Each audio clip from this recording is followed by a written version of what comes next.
So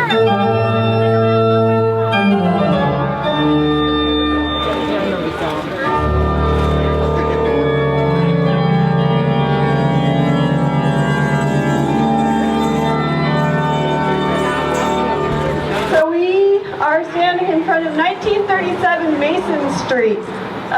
This building was purchased in the year 2000. It had 4 lovely families that lived in it. The owner bought it for $830,000, and then within 1 year, they Ellis Acted it. They kept it vacant for a while, and then eventually they started doing Airbnbs in the entire building. The tenants union complained to the city a lot. Nothing ever happened. So finally we came out here 1 year ago to take matters into our own hands.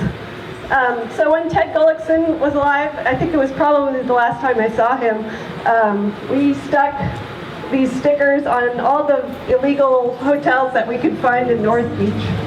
And it was pretty successful. Within 2 months, the owners put the building back on sale. They made a profit of $1.25 million after the Ellis Act. One of the positive things is that it's been returned to permanent housing. It hasn't been switched to TICs yet, so if it does, if it is re-rented, it'll be rent-controlled housing once again. So you can thank the tenants union for that, not the city. Now we have 2012 Powell Street, which are 2 units, which are going on Airbnb for $279 a night, not registered, and are managed by a third party with the cute name of Pillow.com. And James and Miley, I hope I'm pronouncing that correctly, Gianquinto purchased this property in 2003, the site of an Ellis Act that was completed in 2005. There was a hearing yesterday at City Hall, and I think the estimate was that there were something like over 10,000 listings of short-term rentals on Airbnb. 600 have complied with the current law and registered. So that ought to tell you that this is an out-of-control situation. There's another property, 2018 Powell Street, managed by a third party called Come2, that's C-O-M-E number 2, SF.com. Come2 SF property manager Bernat Pons, that's P-O-N-S, has purchased a few foreclosed homes on his own to host this site. And then finally there's 2027 through 2033 and a half Powell Street. This is a carriage house behind, the carriage house behind is reported as a short-term rental. It looks like we have an impromptu bus blockade. Oh, sorry.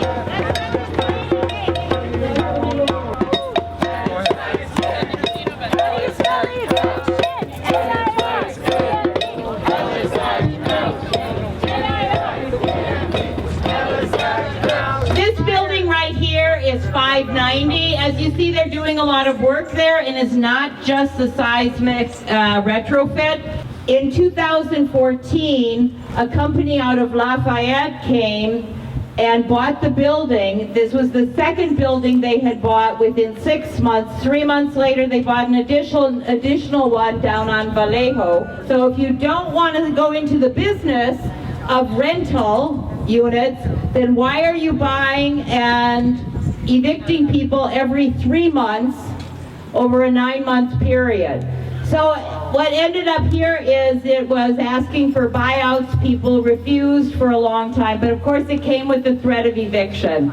They'll probably be sold for a couple of $1 million because there won't be the Ellis restrictions, because they did some conniving in doing the buyout. They will one day be able to turn them into condos and sell them for several million each.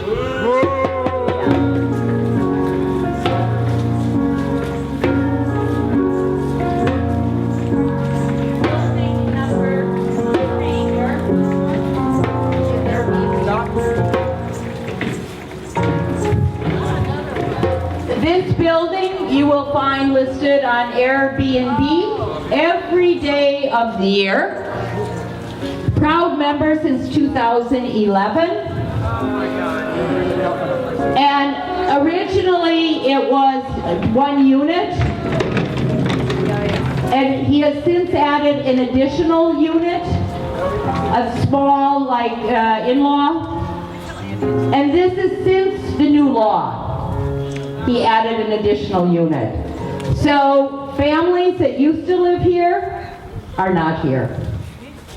And we have reported him, and he has lists and lists on assessor's site about liens on the building. So someone like that really shouldn't be able to do any vacation rentals, but he is.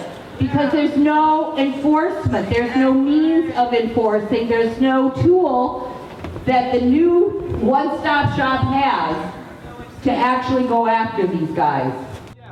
So here we are in 1821, but it's also 1831 and 1840 as well. There's 3 buildings on this block, but we're going to stop here for a moment.